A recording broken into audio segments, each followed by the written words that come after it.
अस्सलाम वालेकुम वरहमतुल्लाहि वबरकातुहू। अकील अहमद, सदर पाकिस्तान मरकजी मुस्लिम लीग हैदराबाद डिवीज़न आपसे मुखातिब हूँ। आपके इल्म में है कि हैदराबाद के अंदर अमन व अमान के मसाइल वो बढ़ते ही जा रहे हैं और शहर के अंदर डकैती की जो वारदात है उसके अंदर इजाफा हो रहा है। आपके इल्म में है कि कल कोहरी बाजार सदर में दरगाह हाजी शाह के करीब 3 दुकानों के ताले तोड़कर और वहां से तकरीबन कोई 2.25 करोड़ की जो डकैती हुई है, ये हैदराबाद की इंतजामिया और हैदराबाद के जो इदारे हैं उनके ऊपर एक सवालिया निशान है।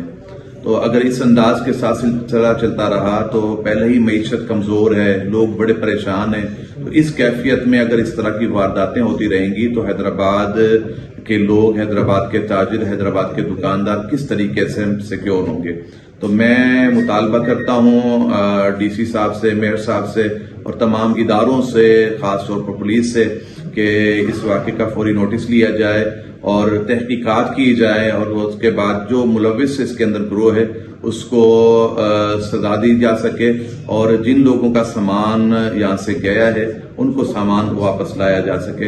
हम दुकानदारों के साथ भी यानी मैं उनके साथ मुज़म्मत करता हूँ, इस सख्त ये जो अमल हुआ है ये नहीं होना चाहिए। हम उनके दुख में बराबर के शरीक हैं और मुतालबा करते हैं कि इंतजामिया इस वाक़े का फौरी नोटिस ले।